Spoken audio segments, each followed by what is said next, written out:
Salut à tous, ça y est, la saison 2023 de Formule 2 va commencer dès la semaine prochaine sur le circuit de Bahreïn pour 3 jours d'essai, aussi avec les Formule 3. Petite vidéo pour la présentation de la grille 2023 de tous les pilotes. On fera un petit point plus précis sur nos 4 Français qui seront présents dans son championnat. Et on fera aussi un petit point sur le cas Théo Pourchaire, savoir si c'est un bon ou mauvais choix d'enchaîner une 3e saison de Formule 2. Donc comme l'an passé, on aura du coup 11 écuries et donc 22 pilotes. Sur ces 22 pilotes, on y en aura 12 qui seront dans une académie de junior team de Formule 1.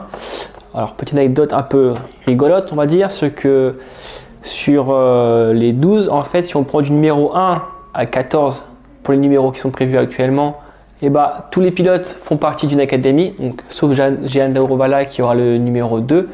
Et ensuite de 15 à 25, ils ne font pas partie d'une académie. Donc c'est un petit signe un peu rigolo. Bref, on aura 10 rookies. Je compte alors Correa qui est un revenant, donc on va dire 9 rookies plus Juan Manuel Correa. Les 10 qui arrivent nouveaux seront des pilotes qui ont participé au championnat de Formule 3 l'an passé. Donc aucun pilote ne fait Freka F2 directement comme a pu le faire Petekov par exemple.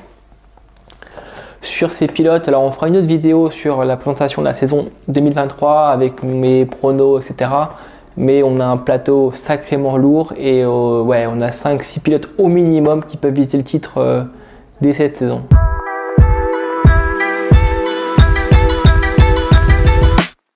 On va d'abord présenter les 18 pilotes qui ne sont pas français et on va finir par nos 4 français pour parler d'eux un peu plus longuement que tous les pilotes. On va présenter les pilotes par ordre décroissant des numéros qui ont été attribués aux équipes. Donc la première équipe sera Campos qui aura donc les numéros 25 et 24. Donc pour information, les numéros qui sont indiqués sur le site de la Formule 2 ne sont pas forcément arrêtés. Donc normalement, il y a des chances que ce soit cela. Mais pour l'instant on n'est pas sûr, donc on verra. Le premier pilote donc, qui aura le numéro 25, ce sera Ralph Boschung, qui est connu par tout le monde entre guillemets. Il a 25 ans actuellement. L'an passé en Formule 2 il a fait 15e. Il a fait quand même pas mal de bons résultats avec quelques podiums. Il a quand même manqué 5 à 6 meetings par rapport à sa blessure au cou. Il est en Formule 2, donc avec GP2 depuis 2017. Il n'a pas pu finir beaucoup de saisons. Du coup, on espère que cette année, il arrivera à finir cette saison de Formule 2 pour voir vraiment ce qu'il vaut sur une saison entière. Son coéquipier chez Campos sera Kush Maini, frère de Arjun Maini qui était en Formule 2 lui aussi. Il était chez MP Motorsport l'an passé. Il a lui 22 ans actuellement. Il a fini 14e de la Formule 3 2022 avec MP Motorsport. Il est quand même en monoplace depuis 2016. Il a commencé avec la F4 Italie, puis la F4 Adac. Voilà, pas un gros niveau, mais il faudra quand même surveiller son niveau cette année. Nous avons aussi, du coup, pour sa 2e saison, l'équipe VAR, donc Van Amersfoort Racing, l'écurie néerlandaise. En numéro 23, on a Juan Manuel Correa, donc, qui fait son retour officiellement en Formule 2. Il a 23 ans, il a fini 13e en Formule 3 l'an passé avec Hard Grand Prix. Il a aussi participé au meeting d'Abu Dhabi l'an passé.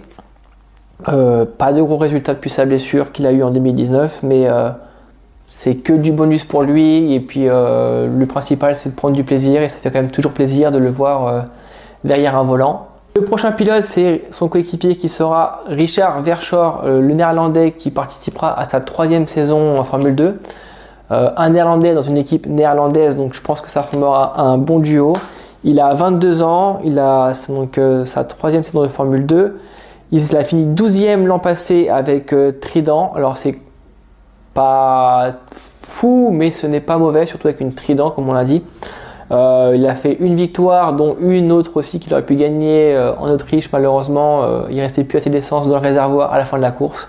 Donc ça lui fait quand même une victoire. Et puis surtout, il a quand même gagné aussi le Grand Prix de Macao en 2019, quand les pilotes de Formule 3 pouvaient y participer avant Covid. On enchaîne avec l'équipe Trident, l'équipe italienne. Donc on parlera de Clément à la fin. Romain Stanek qui a 19 ans là à la fin du mois, donc il a 18 ans actuellement. 5e de Formule 3 en 2022. Alors c'est un bon résultat, surtout vu le plateau qu'il y avait l'an passé, c'est même un très bon résultat. Cependant c'était sa 3e saison en Formule 2, donc on verra ce qu'il vaut cette année, surtout aux côtés de Clément Novalak, voir s'il peut rivaliser avec le français. Une nouvelle équipe en Formule 2, on a l'écurie allemande de PHM Racing qui reprend les actifs de Charouz. Donc Charouz n'est plus, mais PHM a repris les actifs.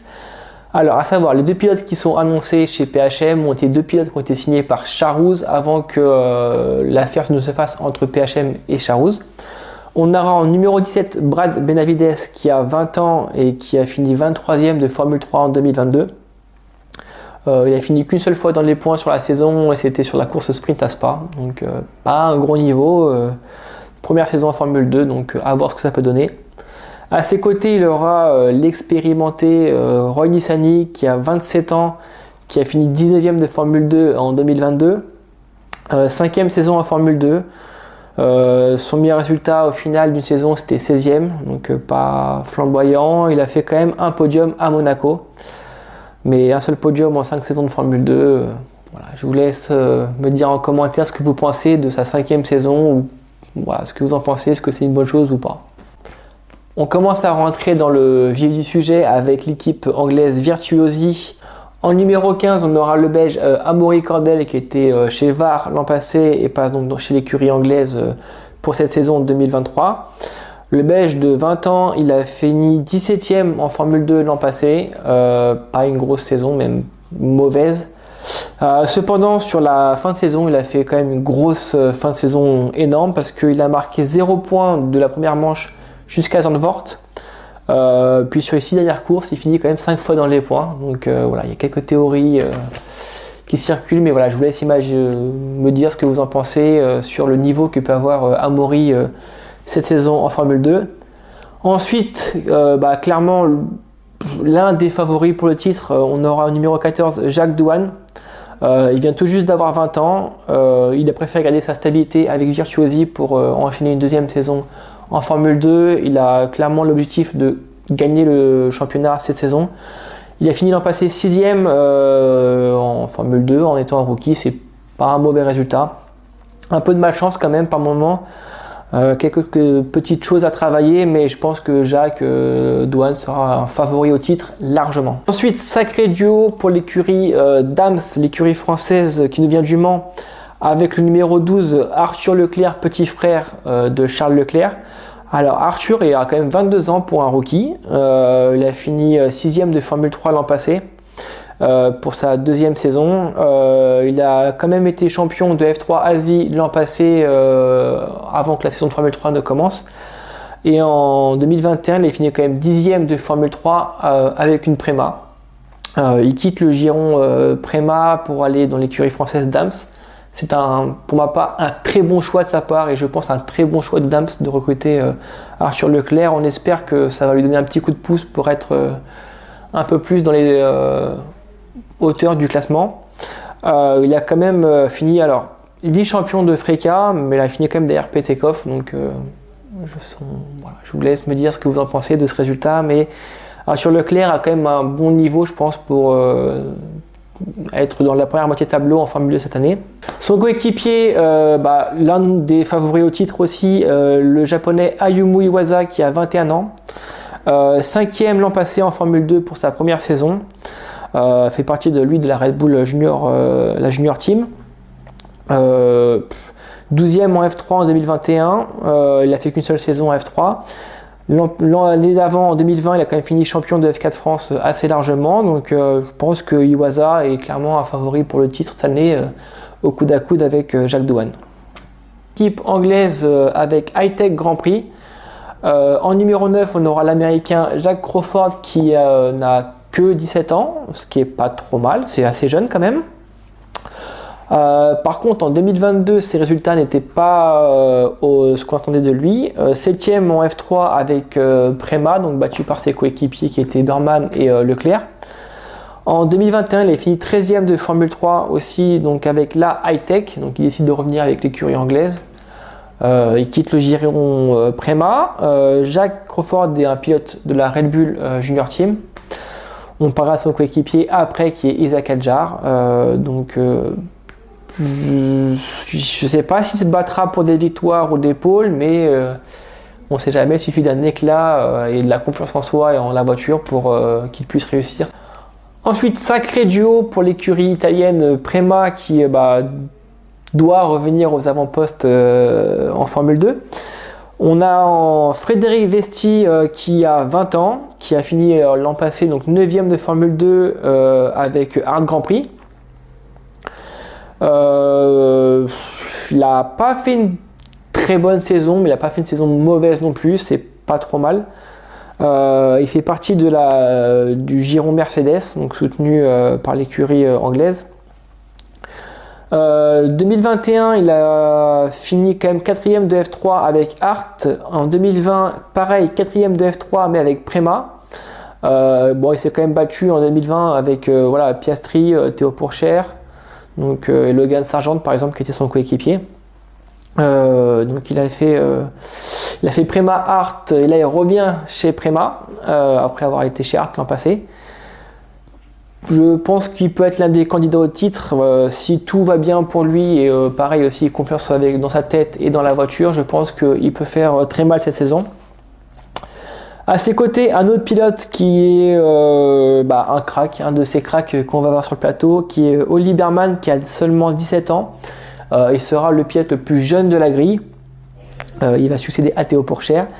En 2022, il a fini quand même 3e de Formule 3 pour sa saison de rookie. Il vient de la Ferrari Driver Academy. C'est clairement un candidat au titre. Voilà, et c'est un rookie, ça va être compliqué de s'imposer face aux vétérans qu'il y a sur la grille, mais je pense que Ollie peut décrocher le titre cette saison. Nouveau nom pour l'équipe Carlin, donc ça va s'appeler Rodin Carlin avec un duo extrêmement fort. Le deuxième meilleur duo de la grille pour ma part, avec d'abord Zen Maloney, 19 ans, c'est un de mes chouchous, un de mes favoris pour le titre si je dois désigner un rookie. Il a rejoint la Red Bull Junior Team depuis cette année, il est vice-champion de F3 avec Trident. Il a participé également au dernier meeting à Abu Dhabi l'an passé en Formule 2 avec Trident. En 2021, il a fini 4e de la FRECA, en finissant meilleur rookie, en finissant devant Isaac Hadjar. À ses côtés, on a le Brésilien Enzo Fittipaldi qui a 21 ans. Lui aussi rejoint le Red Bull Junior Team cette saison en 2023. Donc chez Carlin, deux pilotes Red Bull qui vont s'affronter. 8e de Formule 2 en 2022 avec Charouz. C'est un excellent résultat vu l'équipe Charouz. Il a surtout fait un passage en F3 par contre compliqué auparavant. Il était aussi soutenu par la Ferrari Driver Academy, donc Enzo Fittipaldi a remis tout à plat, tout à zéro pour revenir au top. Donc même l'an passé, donc, comme j'ai dit 8e en Formule 2, cette année il doit clairement viser le titre et il aura surtout la machine entre les mains pour viser le titre de champion de Formule 2. Ensuite, on a l'équipe championne en titre, donc l'écurie néerlandaise MP Motorsport. Nouveau duo de pilotes pour l'écurie. Ils ont recruté Jehan Daruvala qui nous vient de Prema. L'Hindou, il a 24 ans. Malheureusement, il a quitté la Red Bull Junior Team cette année. Ce sera sa 4e saison en Formule 2. Ça commence à faire beaucoup quand même. 7e en F2 l'an passé, plus 7e aussi en 2021. Il a fini aussi 12e avec Carlin en Formule 2.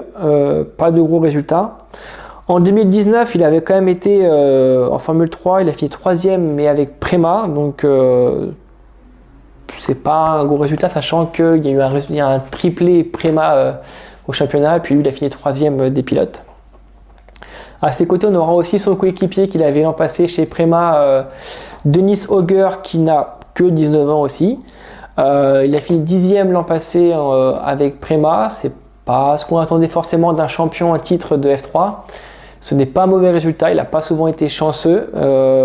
Donc cette année, avec l'équipe championne en titre, lui aussi doit clairement viser le titre et titiller les Pourchères, les Douanes, les Iwasa. Donc on verra ce que ça va donner pour ce nouveau duo chez MP Motorsport.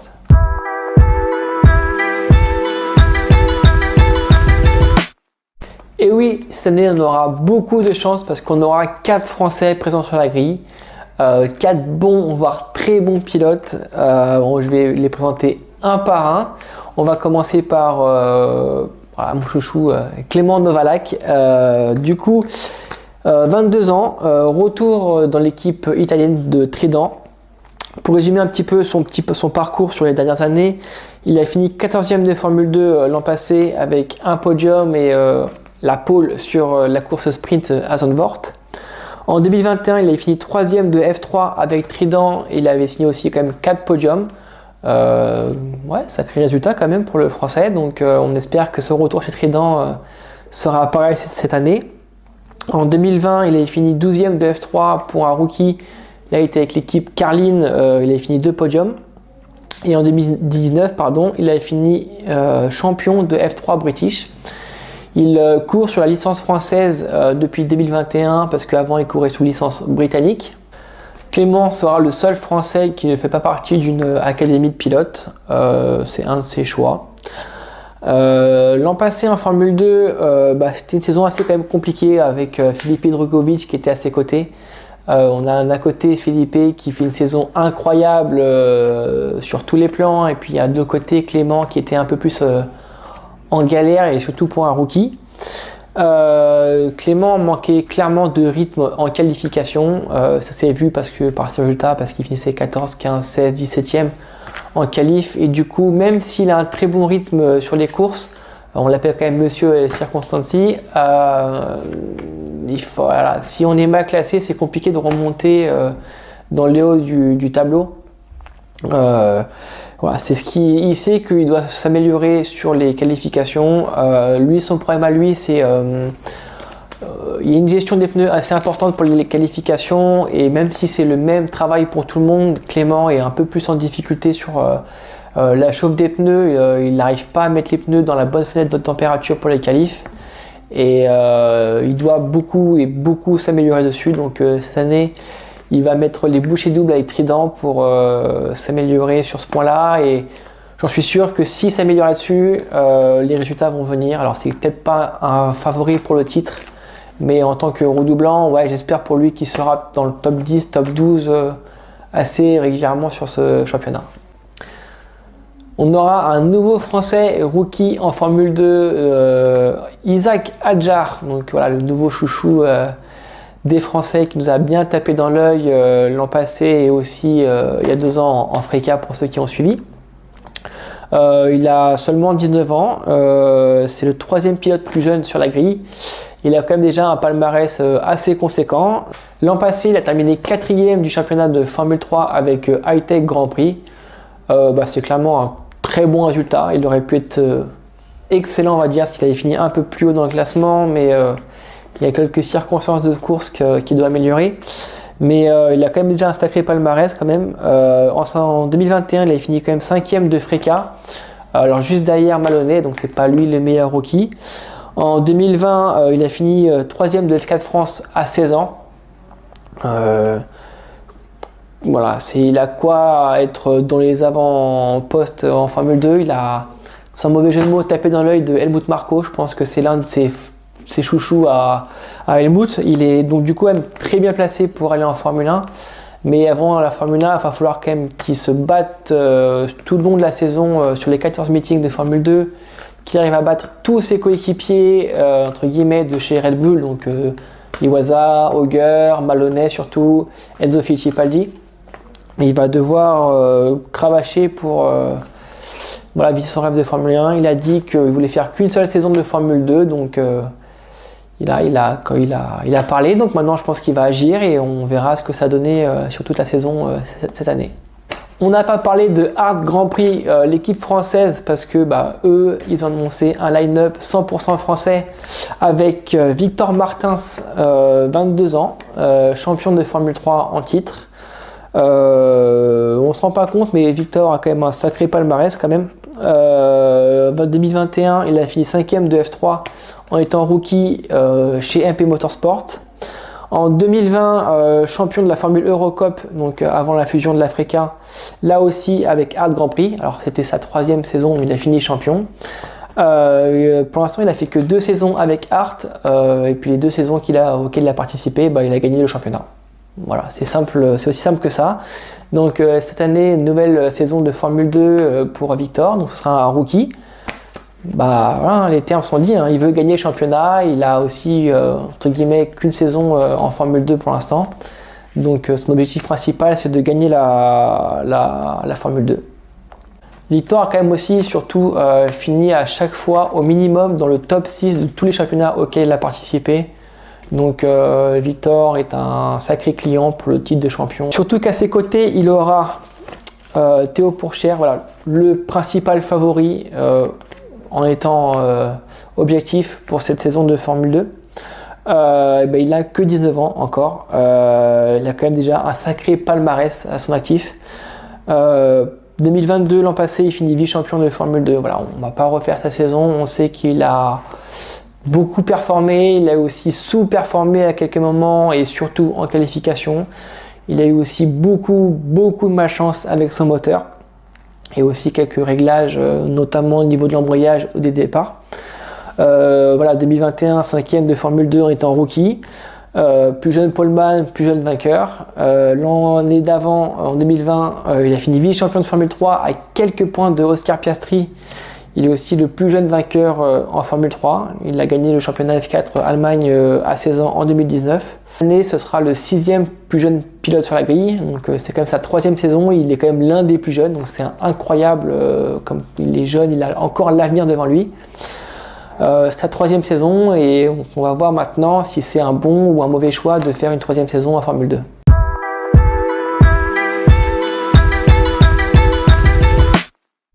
Alors oui, c'est vrai, Théo Pourchaire avait annoncé l'an dernier, dès le mois d'avril, quand il discutait avec moi, ou au mois d'août avec France Racing par exemple. Oui, c'était sa dernière saison de Formule 2 l'an passé. Sauf que l'an passé, il se battait pour le championnat. Donc il ne voulait pas penser à revenir en Formule 2. Ça veut dire qu'il aurait perdu le championnat. Donc pour lui, il n'était pas dans cette optique-là de se dire non, l'an prochain, je reviens en Formule 2. Il voulait absolument gagner dès 2022. Malheureusement, ça ne l'a pas fait. À la fin, il n'y a pas forcément non plus 50 solutions. Donc il retente une 3e saison de Formule 2. Avant d'expliquer, savoir si c'est un bon ou un mauvais choix, il faut savoir que ce choix-là, c'est le sien, celui de son entourage, celui d'Alfa Romeo Sauber. Donc quoi qu'il arrive, il faut qu'on respecte ce choix et qu'on soit à 100% derrière lui cette saison. Mais bon, je pense que voilà, on va tous avoir les yeux rivés sur nos 4 Français et aussi surtout sur Théo. Alors, moi j'ai évoqué mon point de vue là-dessus. Je pense que je suis l'un des rares à trouver que c'est un très bon choix pour lui. Alors c'est pas non plus le choix excellent, mais c'est un très bon choix pour lui. Étant donné que son objectif principal, comme beaucoup de pilotes, c'est la Formule 1. Il a la chance de faire partie de la Sauber Academy et être 3e pilote maintenant de Alfa Romeo. Il va déménager normalement, si je ne me trompe pas très loin de l'usine d'Inwil pour être au plus présent avec Alfa Romeo. Donc beaucoup de simulateurs et beaucoup de travail à l'usine, ce qui est quand même un très bon choix et c'est pas donné à tous les pilotes. Par exemple, l'an passé, on avait Fred Vesti qui était donc chez Art, mais managé par Mercedes. C'est pas pour autant qu'il était souvent présent dans les locaux de Mercedes. Donc cette année, ce sera un peu plus pour lui, mais voilà, on fait partie d'une académie, mais ça ne veut pas forcément dire que l'on est présent pour l'équipe de Formule 1. Là, il sera vraiment engagé en 100% avec Alfa Romeo en tant que 3e pilote. Voilà, il a un bagage technique à apprendre et je pense que c'est une bonne chose pour lui de rester en Formule 2. Il y a aussi le fait, le départ de Vasseur, peut-être que son programme a été fait par Frédéric Vasseur avant son départ. Donc il y a peut-être normalement, il doit avoir un sacré programme sur toute la saison de 2023 Formule 1, je parle. Il y a aussi quelque chose qui est pas trop mal, c'est que Sauber, Alfa Romeo va devenir Audi dans quelques années. Du coup, ça permet d'être resté visible pour les Allemands et il peut peut-être représenter la marque d'ici quelques années et être peut-être l'avenir d'Audi, on ne sait jamais, mais en tout cas, voilà, il faut qu'il se donne à 100% sur cette saison de Formule 2 et taper dans l'œil de Audi. À Théo, on connaît son niveau, voilà, on sait que voilà, c'est un excellent pilote, c'est vraiment voilà, c'est un des cracks qu'on a pu voir au cours des dernières années, voilà, presque au niveau de Piastri par exemple, si vous voulez je vous donne mon point de vue. Voilà, cette saison il a rien à perdre en fait. Son niveau, on le connaît, qu'il aille en Super Formula, qu'il aille en FE ou en tout ce que vous voulez, voilà, son niveau on le connaît, donc on sait qu'il aura le niveau pour la Formule 1. Il n'a plus besoin de faire ses preuves, il a quelques lacunes à combler. Notamment comme Clément Novalak sur les tours qualifs où c'était compliqué de se qualifier dans le top 3 et il n'a pas fait de pole l'an passé. C'est quelque chose qui doit travailler, c'est quelque chose qui va travailler et qui va devoir le faire parce qu'à ses côtés on a Victor Martins qui lui a effectué par exemple de très bons chronos à Abu Dhabi sur la fin de saison l'an passé sur les tests hivernaux en Formule 2. Il aura une grande pression, c'est vrai cette année quand même, parce qu'il aura quand même pas mal de yeux braqués sur lui. En fait, il ne peut en tirer que du positif. Voilà, il sait que, par exemple, voilà, son avenir peut-être s'écrit avec Alfa Romeo.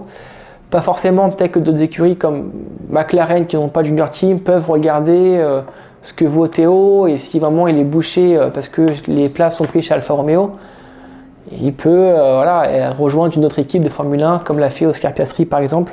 En fait, il aura aussi donc du coup quelques essais libres en Formule 1 cette année en 2023. Il aura aussi normalement quelques essais privés au bord de la Formule 1, donc c'est quand même pas mal. C'est quand même une chance et une chance pour lui de pouvoir se montrer à son niveau. On a un Valtteri Bottas, alors vieillissant, même s'il n'est pas très âgé, voilà, donc il ne fera pas encore 10 ans en Formule 1. Donc peut-être que Théo veut prendre sa place, peut-être que Zhou n'arrivera pas à performer, ce qu'on ne souhaite pas, bien évidemment. Voilà, il va peut-être performer cette année. C'est ce qu'on lui souhaite. Sauber lui a donné beaucoup de bagages techniques, beaucoup de chance pour participer au championnat auquel il a participé. Il ne faut pas oublier que du coup Alfa Romeo Sauber, c'est son patron. Voilà, c'est pour ceux qui travaillent, si votre patron dit faire ci ou ça, vous faites ci ou ça. En fait, voilà, des fois on ne décide pas forcément ce qu'on veut faire. Normalement, Alfa Romeo paye le baquet de Théo en Formule 2 cette année, ce qui est un sacré montant. Donc Théo a toutes les cartes en main et pour moi le favori pour ce championnat de Formule 2. Voilà, on a fait un tour rapide de tous les pilotes de cette grille 2023 de Formule 2. Alors pour vous rappeler, la saison commence pour eux dès le 14 février sur le circuit de Bahreïn pour 3 jours d'essais hivernaux avec aussi les Formule 3. Elles débuteront le championnat début mars aussi à Bahreïn pour ensuite aller à Jeddah et Melbourne, etc. Il y aura une autre vidéo de présentation de la saison 2023 avec mes pronos, avec qui on attend forcément le plus dans tous les pilotes que j'ai annoncés. Et voilà, ça a pas mal de choses. On fera aussi peut-être quelques petits focus sur quelques pilotes qui vont percer dans la saison. Voilà. Si un rookie perce plus qu'un autre, on parlera peut-être plus de lui. Donc on verra, il n'y a rien qui n'est arrêté pour l'instant. En tout cas, moi je vous laisse dire dans les commentaires ce que vous voulez voir cette saison sur cette chaîne YouTube. Je bosse sur pas mal de choses actuellement et pendant l'hiver. Rien n'est arrêté donc je peux pas en parler, mais il y aura quelques surprises. Il y a un tournage même, clairement, qui est normalement prévu. J'espère que ça va se réaliser. Normalement, il n'y a pas de raison. Je fais confiance dans mes contacts. Et on va vivre une sacrée saison de Formule 2. Je pense qu'on a vite fait le meilleur plateau de Formule 2 qu'on a eu depuis de très longues années. Donc en tout cas, je vous laisse suivre cette saison de Formule 2. Et puis n'hésitez pas à me contacter si vous avez n'importe quelle question à ce sujet. Et je tiens encore une fois à vous remercier parce que vous êtes ma source de motivation et ça me fait plaisir de faire ces vidéos pour vous éclairer sur la Formule 2. Merci beaucoup. Ciao.